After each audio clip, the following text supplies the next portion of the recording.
Yesterday's decision by the 36 state governors in Nigeria to ban interstate movement for a 2-week period seems to be a right ray of hope in the fight against COVID-19. This struggle had been fought on majorly individual basis in terms of what the states have done before now.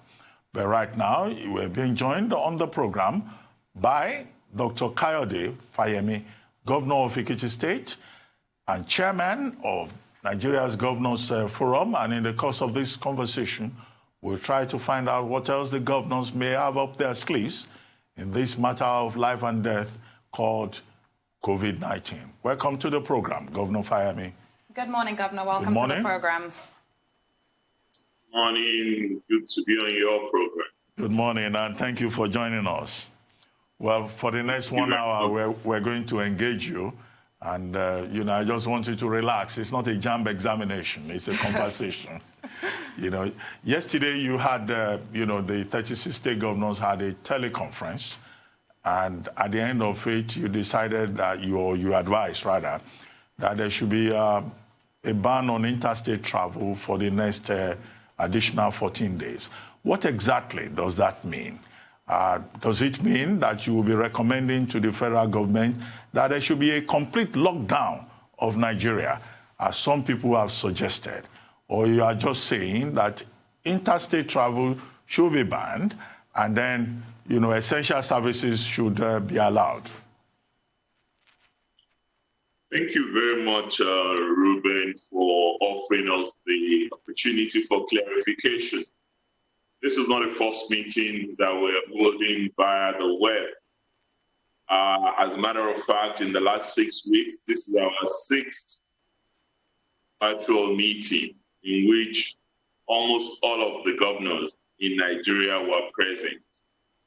And our decision yesterday was informed largely by what everyone can see as a clear and present danger.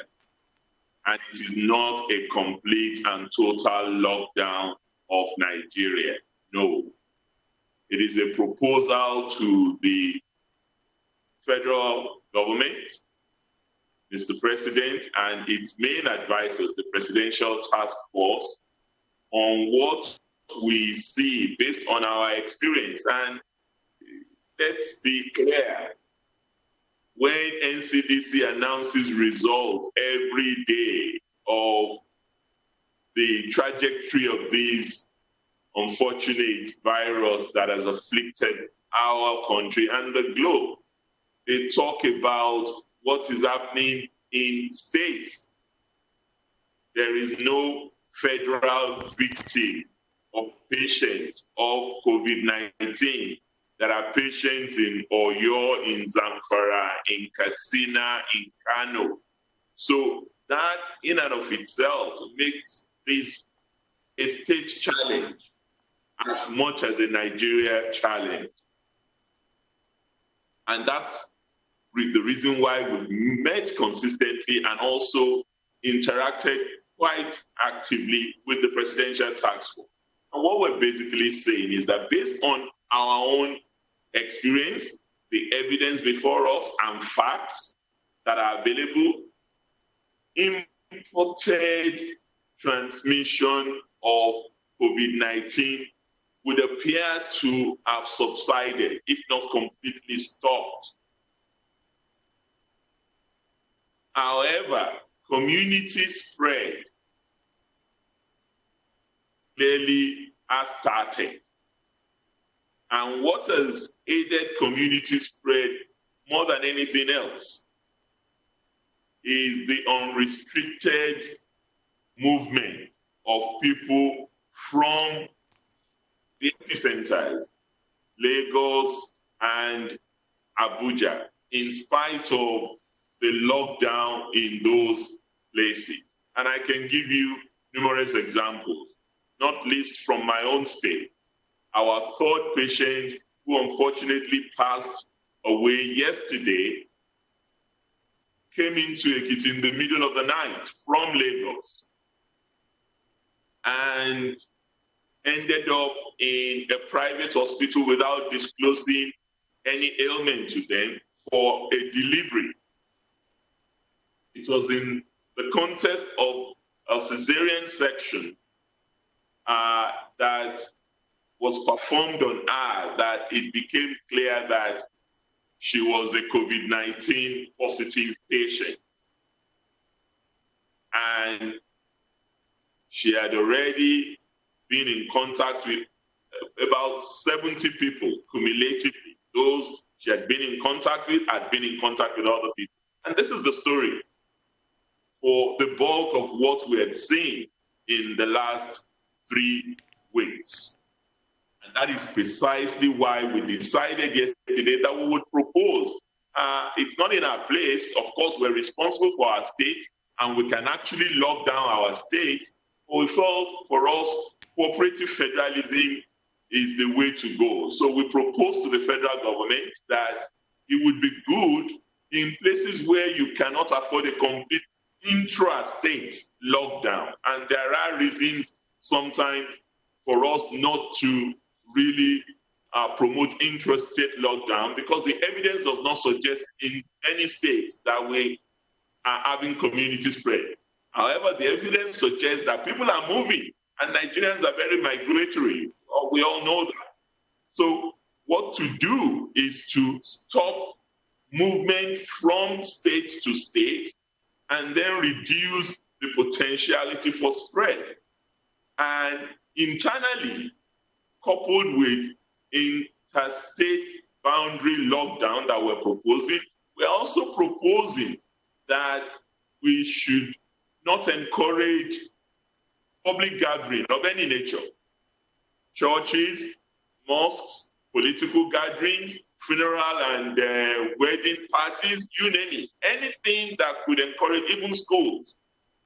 Our proposal is that we should still lock down public gatherings of any sort inside, have a curfew overnight, and have intrastate movement that would not result in a complete lockdown of our states. However, barring essential commodities, food, drugs, beverages, petroleum products, agricultural products, no passenger vehicle should be allowed into any state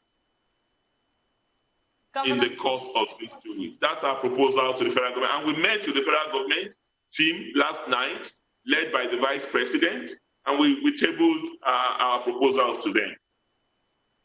Governor, thank you for the clarification that you have just given, that this is not a complete and total lockdown, but rather a proposal to the federal government, which is essential. Thank you for that. Now, you pointed out something, which is that community transmission, of course, is what we are seeing ever since we imposed a ban on travel in and out of Nigeria. And that is what we are trying to stop here. Now, yesterday at the meeting, you made a comment on the fact that there's literally been, or essentially rather, zero testing in Ekiti states, but really and truly, this is also down to your numbers, whereby I believe you've only had 4 cases so far and 1 death. Rest in peace to the lady who lost her life. Now, what we do know is that going forward, testing is necessary in every state, and every state has to ramp up their testing capacity. I understand that you do plan on also partnering with the private sector to try and see how we can get GenExpert machines that we use for tuberculosis testing to be used for COVID-19 testing. But can you tell us more on how you intend on ramping up your testing capacity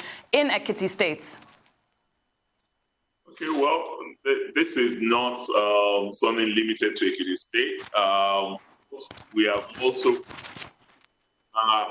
been discussing with the federal authorities. It's clearly that testing is the key to reducing this, because it's only when you test that you know who to isolate and who to let go, and how to protect and address those who are positive. And clearly, when you look at the numbers, less than 9,000 tests, more than 700 positive. I don't want to jump to any conclusion. I'm not a doctor, I'm not an epidemiologist. But purely dealing with numbers, 9,000 tests, almost 800 positive, tells me that if you extrapolate from that to our 200 million population. Yes, some people have been discharged as they get better. It points clearly to the fact that we may end up with 20 million. I don't want to scare anyone. So that's close to 10% of our population. But even if you reduce that to 5% of the population, because right now, what happens is that NCDC tests those who have either been abroad or been in contact with those who have been abroad. And if you even voluntarily, now I think only in Lagos and in Abuja have they moved to the level of community testing in the country. So, and our position is, if you have challenges of testing in Akwa Ibom samples are sent to Irua. For you to drive to Akwa Ibom to Irua takes 16 hours. And when you get it there, it takes another 2-3 days for you to get the result of the test. Even in Ogun, that is very close to Lagos, governor has consistently complained that it takes almost a week to get results of their samples from Lagos, which is why Ogun State has now procured a molecular laboratory in order to conduct their own tests. And that is what we have proposed to NCDC, to the federal government, that we are determining the states to ensure that we all have testing capabilities. That way, we can also test at random and not wait just for people who have traveled or people who have been in contact with those who have traveled. And that's what informed what we are doing in our partnership with the private sector to put a GeneX part machine here converted to a COVID-19 testing machine. Well, Governor Fayemi, I will need another clarification. In the statement that was issued after the 6th teleconference of the governors yesterday, there was a comment about the need to decentralize Nigeria's response to COVID-19. Is that a subtle criticism of the presidential task force? Is that an indication that there has not been enough synergy between the federal government and the states? And I ask that question because the statement went further to indicate that the governors have now proposed the setting up of regional committees comprising state commissioners of health who will be meeting on a regular basis to ensure that the governors are working together and adopting the same strategy. Now, setting up another committee, is that not an extra bureaucracy when the state governments should be focusing on the urgent challenges of testing, contact tracing, setting up isolation centers? What do you think? Well, Ruben, the truth of the matter is that we can always improve on synergy and coordination. And I hinted earlier that for us at the Governors Forum, we're more interested in cooperative federalism than competitive federalism. We're not competing with the federal government.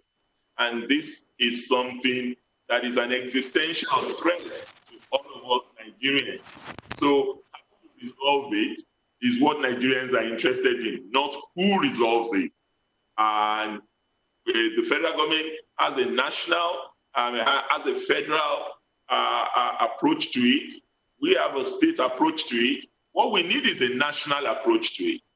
And national approach to it would also require levels. You cannot manage this crisis centrally from Abuja. It would not work. That's one. Number two, we also need peer pressure on ourselves. And it is best done by those who are within contiguous arena to one another. So states that are contiguous, that share boundaries, that have ethnic and cultural affinity, they're likely to be able to address these issues a lot more closely and a lot more directly than NCDC. NCDC is clearly doing a lot of good work. Many of us admire Dr. Ihekwezu and his team, but it is also clear to us that NCDC is overwhelmed. NCDC is biting more than it can chew.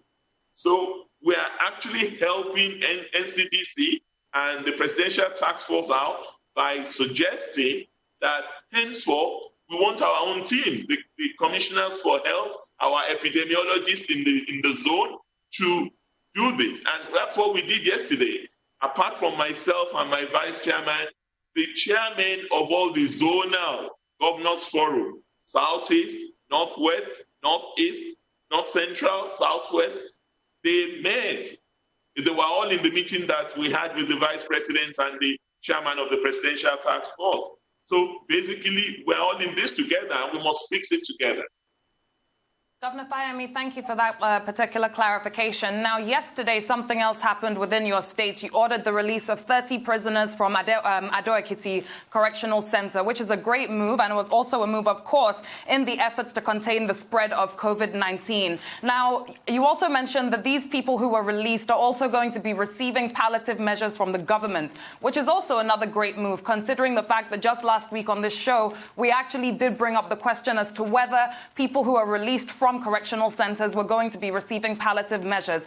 How many people do you plan on releasing? Who are the demographics of people that you are also releasing? And how much capacity do you also have within the state to provide the palliative measures that are necessary to these people coming out of correctional centers? Well, thank you very much. The logic to releasing people from correctional centers is not limited to us. As a matter of fact, it's something that the federal government has also shown an interest in and has supported. I must give some credit to the federal government for that, because we have so many people in detention in Nigeria, in our correctional facilities, that are, some of them have been awaiting trial for much longer than it would have cost them if they had been convicted for the offense. Some have spent 2 years for an offense whose maximum sentence was probably 12 months. So we felt one of the ways to decongest the prisons and also to address what crowding leads to. And anybody who has been to a correctional facility in Nigeria will really know which one for even his enemy. The way the place is crowded, the unhygienic conditions that you find there, and quite difficult circumstances in which they exist. I wouldn't say live. So that's what we were trying to address with that. And the 30 people that we released are also people that we are attending to by way of providing support, palliative, and in the form of food, and also in the form of some limited stipend. Well, I read a think piece you wrote recently, turning adversity into opportunity at the subnational level. And my favorite phrase in that your piece is how we can make how the strongest link is the weakest link, something like that. We're only as strong as our weakest link. And in that regard, in that article, you were talking about focusing on the elderly, the poor and the vulnerable, the handicapped, and all of that, and how we can protect those people as we combat COVID-19. And I would like to throw back that statement to you in terms of this. How is the Ekiti state government trying to protect that weakest link, the most vulnerable, in the face of COVID-19? Well, Ruben, I'm glad you referred to my piece recently in the papers. I would actually like to dwell on that quite a bit, if you'd allow me. But let me answer your question first. As you may be aware, we have consistently been very passionate about protecting the weak and the vulnerable in our state. In my first time in office, you may recall that Ekiti was the first state that ever put in place a social security benefit scheme for the elderly. And I was paying our elderly indigent population 5,000 naira monthly, ever before we started the conditional cash transfer at the national level. There was no APC government at the time I was talking about. This was under President Jonathan's administration when I was governor in Ekiti before I went to Abuja. And the idea, and we actually enacted a law for this. We were paying about 25,000 elderly citizens that were over 65 without any person looking after them. And we lived quite long in Ekiti. And that's a challenge. Not all of our people have people looking after them. It's either the children are not at home or the children themselves are unemployed. And we felt we needed to protect them in their twilight years, and we did that consistently for 4 years. We were also supporting, we have our broader social democratic program of free health for the elderly, free health for pregnant women, free health for people with physical disability, and free health for children under 5. We also had a free education program right up to SSS3. Some of these things have been brought back when I returned to Ekiti as governor in October 2018. And outside of what you're noticing, what the federal government is doing, the conditional cash transfer that they're paying to people that they consider poor and vulnerable in the social register, we started this way back when I returned to office in October 2018, and we've continued it, just as we did when I was governor in the first time. So that's what we do. And the point I was making in that article is that now that we seem to be faced with a new normal in which oil is looking very vulnerable and our dependence on it is quite under serious threat, we need to be looking at other opportunities that would then allow us to focus public spending more on social welfare issues and social investment, the elderly, the poor, the vulnerable, the pregnant women, the under 5 children, so that questions of maternal mortality, child mortality, human capital investment become central to governance, not just the idea now where we all have to live from hand to mouth, and once we get federal allocation and we add it to our internally generated revenue, the bulk of what happens in our various states is just payment of salaries. We then have to look for creative way to bring about infrastructure and then support other segments that are not salaried workers. And that was the point in the article. And that this is an opportunity. Yes, it is an existential threat, but it's an opportunity for us to really think out of the box and to press the reset button in our country and then say, we've been talking diversification for as long as one can be blue in the eye, but we haven't quite gotten there. We're making progress. Otherwise, some of the food that we're moving around and that we're sharing, they're locally produced, and we must commend people. But I was saying in that article that our states must now do more. We're the one that has the land. There is no federal government land. We must now do more to invest in agriculture, turn our state to destination for those who are ready for large-scale farming, who can also offer support to our local farmers who have consistently been subsistence farmers before now, and that we must help with land clearing, we must help with provision of seedlings, we must assist with outgrower scheme, and also assist with ensuring that there is an offtake for the produce from the farm to the market, and we must help with improving feeder roads between our farms and markets. Those are the arguments I put up in that piece that you referred to. And I believe it's the way to go, really. Oil is a wasting asset, and ultimately, we can see that there's no future for oil. Well, Governor Fayemi, sorry to interrupt you at this point. We need to take a short break on the morning show. When we return, we'll continue with the conversation. Please stay with us. We'll be right back.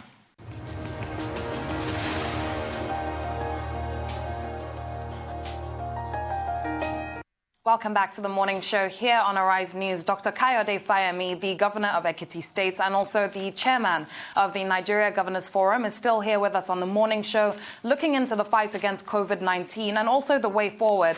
Dr. Fayemi, thank you for staying with us. And before we went on a break, you were speaking about looking inwards and the fact that this is now what we have to adjust to, and there is going to be, or there already is, a new normal. Now, you also spoke of the contributions that Ekiti State can make, namely within the agricultural sector. I wanted to ask you, Governor, what else do you believe post-COVID-19 that Ekiti State can bring to the table? Well, I've spoken about agriculture. We're known for that. We're an agrarian state. This is what our ancestors have done, but it's time to refocus agriculture from its subsistence past to agribusiness. That's one thing we bring to the table. In addition to that, we're also known for another thing in Nigeria. We are a state that is known to have a passion for education. So for us, the knowledge economy is very key. We need to be able to translate our passion, our love for education to some form of wealth via technology. And that is a major priority for us in the state. We have a knowledge city program. We have interaction with our universities that we believe we can turn around. But more importantly, we have a focus on skills development and technical education for our youngsters. Because what this has also pointed out is that it is the skills that would survive in this new normal economy. Look at us. Look at us in the Governors Forum. We've held 6 teleconferences sitting behind our desks in our various states. In the past, I would not be talking to you like this. You would insist that I come over to Lagos to your studio, and you will move all these economies from our states, carrying all this entourage to Abuja on a monthly basis for a 2-hour meeting. Now, that's not likely to be the case in the aftermath of COVID-19. And in our states, for example, we are focusing on broadband technology, wiring up all our states to make sure that even the way of work, the future of work in the so-called fourth industrial revolution is going to change. And we must be able to adapt ourselves to that. And we believe that Ekiti is at an advantage because we have a highly populated, highly educated population. And it should not just be education for its own sake. It must be education that we can translate into skills development that can then provide jobs for our people, because jobs is going to be critical to making a difference in this challenging period that we're entering. Yes, Governor Fayemi, yes, I'm glad you already talked about the future of work, because I was going to ask you what scenarios do you envisage, not just locally, but also globally. But since you have addressed a part of it, I'll move on to another question. And this has to do with the future of the states, or rather the present and the future of the states in Nigeria.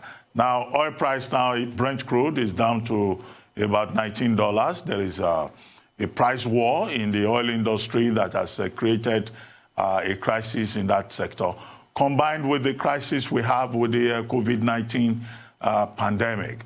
And we have had guests on this program who have said, look, FARC allocations to the states is already impaired. And that, we may reach a point whereby states will just have to learn how to be innovative and creative. Now, Now, we would like to know, was this part of the conversation yesterday when the governors met? How do states survive if, there is an economic disaster and the handouts from Abuja do not work? And Ekiti State is not one of the most buoyant states. So in Ekiti, what are you thinking about? And what is the conversation among you and your colleagues about how states can survive now and post-COVID-19? Well, thank you, Ruben. Well, the economic impact of COVID-19 and the way forward is a permanent item on the agenda of the Nigerian government. So we are always discussing ways to do that. Don't forget, we are members of the National Economic Council, which the Vice President chairs. And there's a committee of the National Economic Council that has been saddled with the responsibility of looking at different scenarios of reorganizing our economy. As part of that, states are also in the process of reviewing their own budgets for 2020 to take into account new realities that we're dealing with. This was a budget that was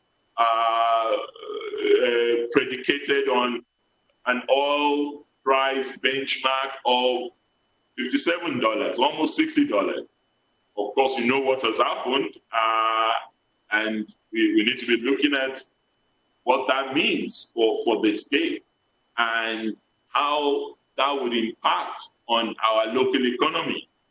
But what comes from Abuja, and I'm sure you know this, you probably just called it that as a way of describing it. States do not regard what comes from Abuja as a handout, because it's not. We are federating units in Nigeria.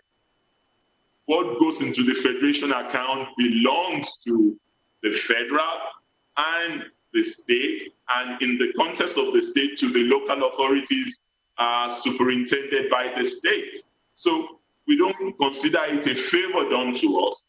However, the challenge that we almost pay serious attention to is how to grow that federation account, particularly the non-oil aspect of it.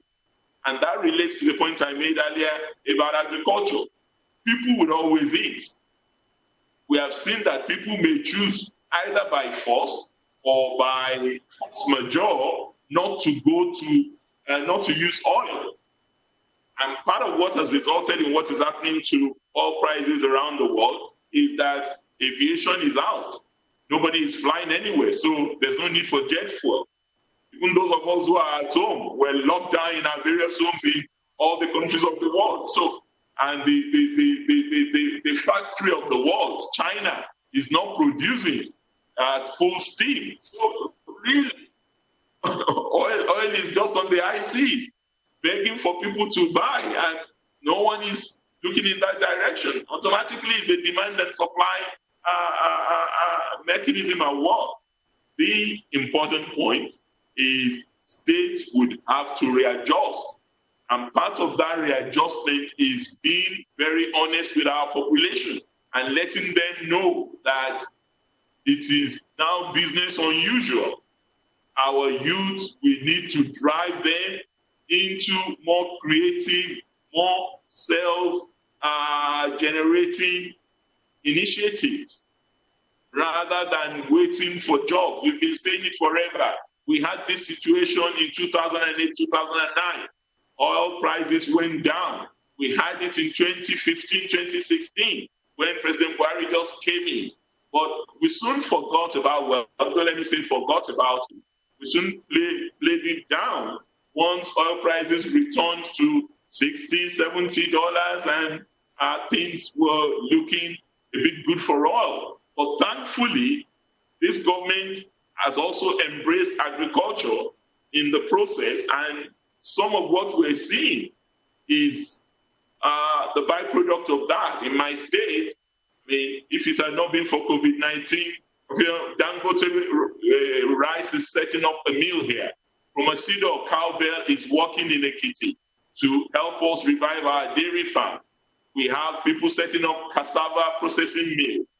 So we know that there is a guaranteed market for whatever is produced on our farm, and we can encourage farmers to return to the land in order to get value for whatever they produce and not wait for this to be rotten after they've produced it. So I think the reality for states is we cannot depend on oil rent.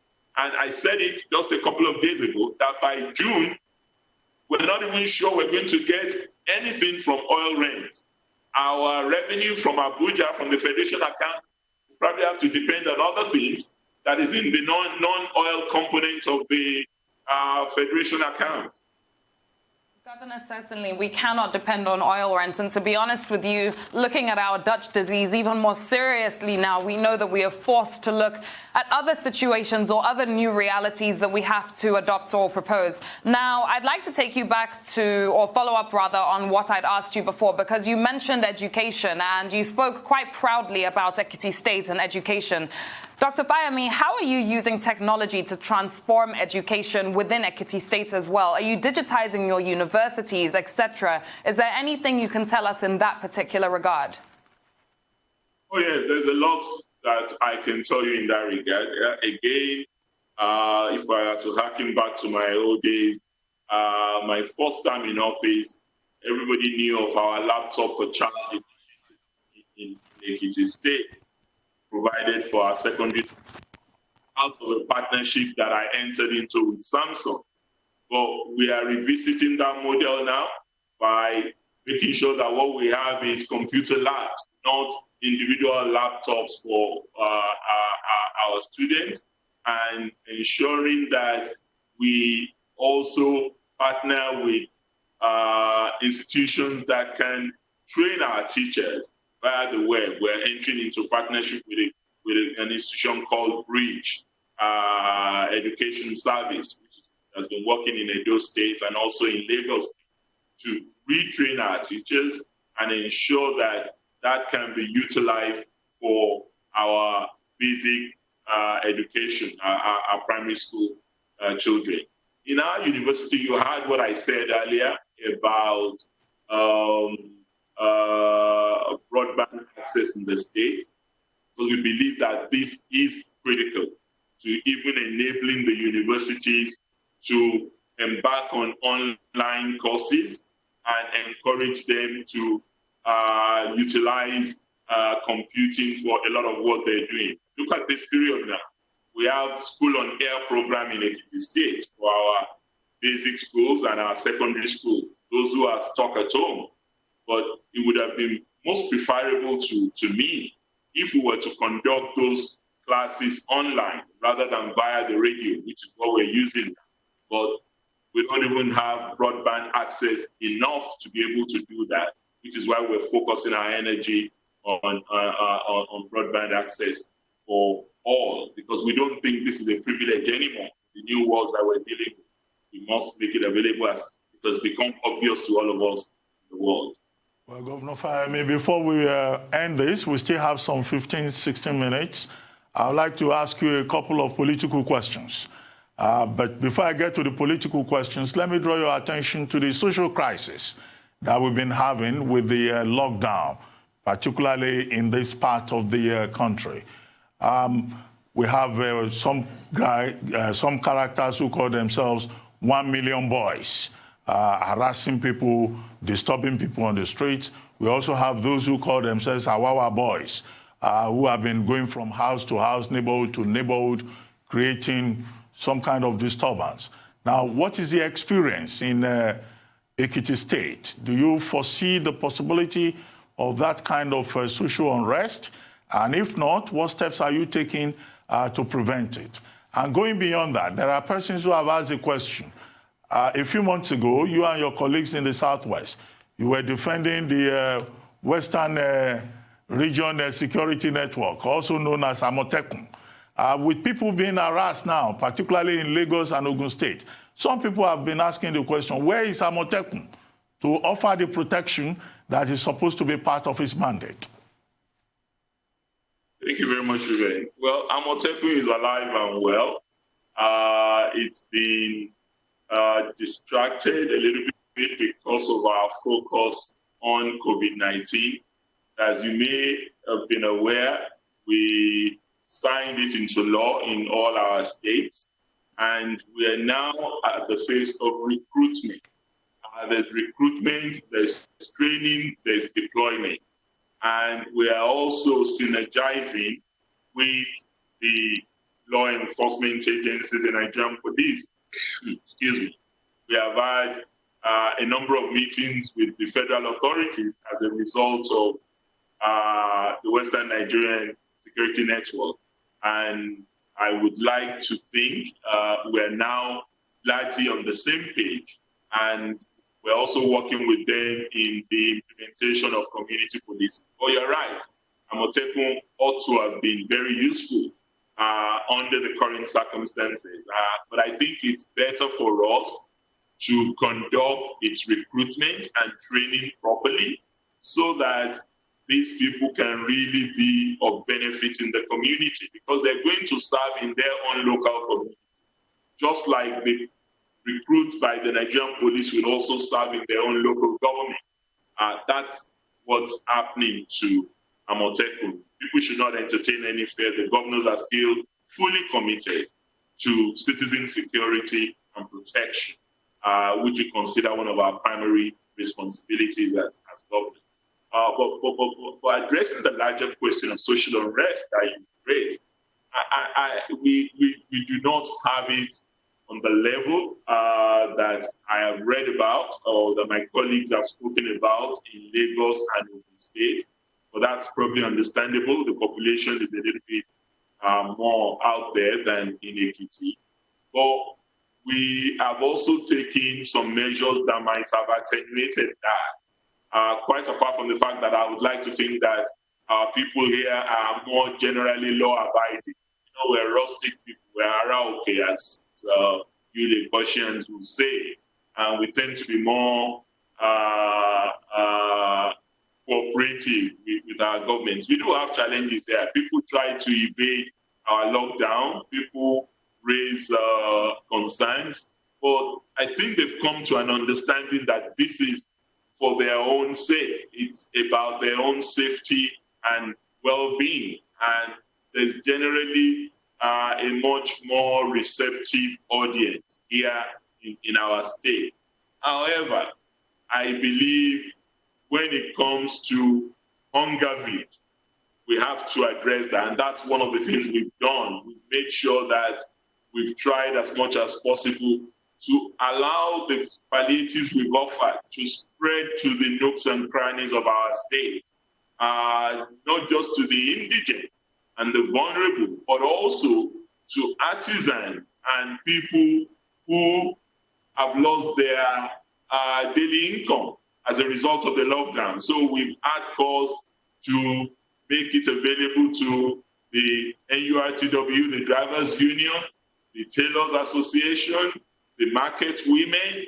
We've provided it for them. We've even provided for our friends in the opposition, because this for us is one crisis that we all must deal with on a completely bipartisan basis. So BDP Secretariat, other secretariat, we've made our palliatives available to everybody in our state. And it's still not gone round enough. We're still providing palliatives just to reduce and calm our people down and provide for them as much as possible within the context of the resources available to us. That's how we've addressed that. But when you have young, agile men and women locked down, there are bound to be challenges. We've had rise in domestic violence, for example, in Ekiti. That's one issue we're dealing with. And it's an issue that not a lot of us are paying enough attention to. We're receiving reports of battered wives and battered girlfriends and all that in our state, because people are locked up in the same place and there's increasing tension all around. So our courts are dealing with those issues. We're having people arrested. We're providing safe houses for women. Even in the context of this, it's COVID-19 we're dealing with, but there are fallouts from COVID-19 that we also must address. Governor Fayemi, thank you for those clarifications. It's actually very gladdening to hear that safe houses are being provided for women and also, I assume, men as well within the state that are surviving or being victims of right now some sorts of abuse or another, mainly gender-based violence that we're speaking of here. Now, many people have expressed the fact that really and truly a lot more people may die from the economic effects of COVID-19 than the virus itself. And I just wanted to ask you, looking ahead, medium term, short term, how long do you see this lockdown going on in your state in particular? Do you see yourself reopening certain parts of the economy over the next few weeks? What plan do you have in place? I think we have to be guided by facts and evidence. If we see what is normally referred to as a flattening, I personally don't even believe that we have reached any peak. And we may not even reach a peak till maybe June or July in our own setting here in Nigeria. It's only when we test more that we would get factual, evidence-based information that we can then use to address our situation. There may also be some truth to the fact that, to the perception or opinion that Africans may not be as much under a threat as we've noticed in other parts of the world. Although in those parts of the world, we've also seen that a lot of Black people are susceptible to the effects of COVID-19 and even die more than Caucasian.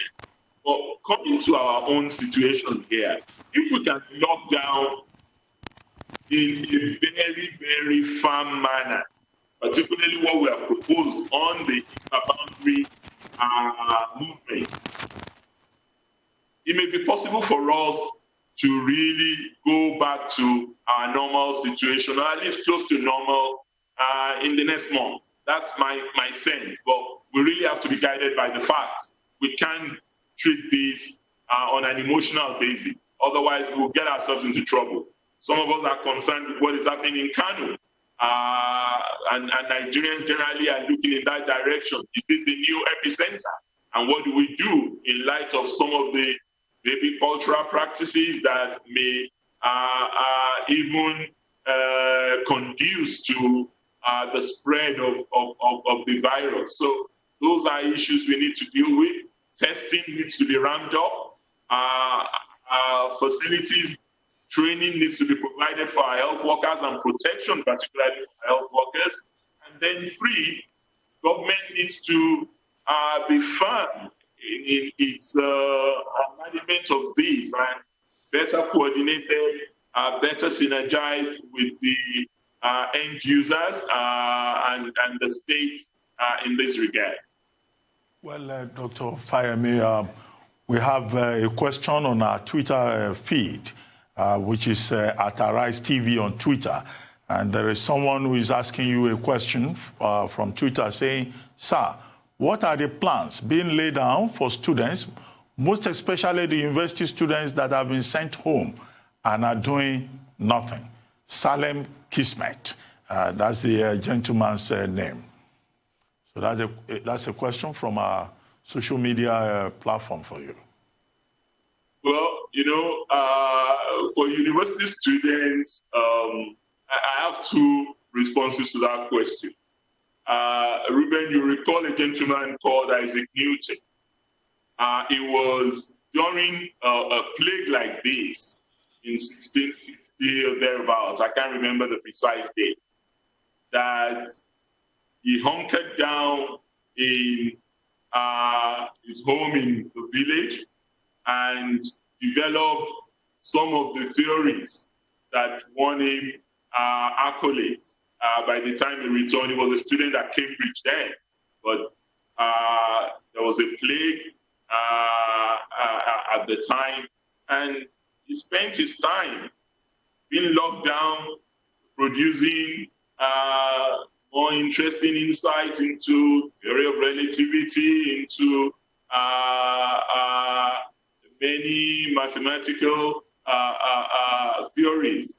I'm not, of course, by this suggesting that all of us would be equally endowed to do that. The point I'm making is that there's a lot more mature, grown-up students. We're not talking about elementary school students. We're not talking about secondary school students. We're talking about university students.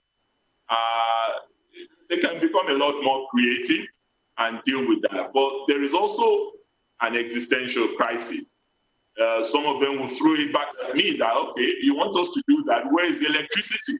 Where is the internet? And where is this or that? Yes, we don't have all of the facilities that we should have as a country to encourage our youth to be more creative and productive. But as I argued in my piece, Ruben, in every adversity, there's an opportunity. And I know there are many students, university students, that would have positive stories to tell of this period, of concrete steps they took in order to liberate themselves from the pangs of poverty because they put their knowledge and their creativity to use. But there also has to be a structured engagement for them. And in all areas, we need to be looking at how we can engage them in agricultural technology, in support services, in internship. But work is not even going on in many places to have made this possible. But I do think it's an area we need to focus attention on. The questioner is correct.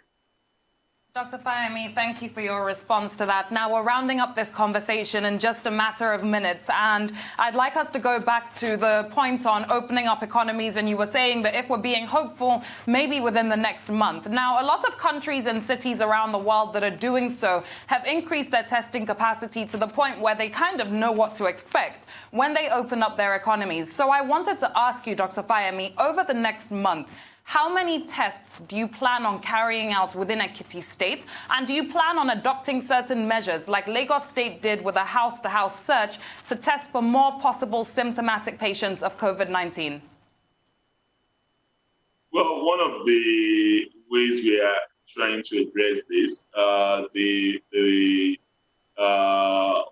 modular laboratory that we're trying to get in the state, we are getting with these 10,000 cartridges that we feel if we undertake around about 10,000 tests, which is a lot for a state. We haven't even done 10,000 tests in Nigeria.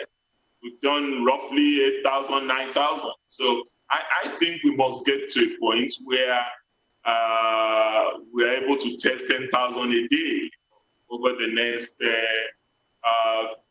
few months in order to be absolutely crystal clear that we are not allowing community transmission. But, I don't believe that we have to wait till we've tested everybody before we open up our economy. I don't also believe we have to do what they did in Ghana, where the president has just opened up the economy as well. I think we need to be careful. We need to do a few more tests and then review our situation as we go along. Well, Governor Fayemi, at this point, we just have to thank you. I would have loved to ask you a number of political questions. One, your role in the Oshiomhole crisis, which looks like it's been resolved now, and then the conflict with the traditional council in Ekiti State. But unfortunately, we do not have much time, and I would have loved to ask you about your ambition for 2023. What's your next plan after being governor in Ekiti State? But unfortunately, we don't have the time for all of that. Maybe we'll invite you again, and I hope you will oblige us again. But thank you very much for joining us today. Thank you.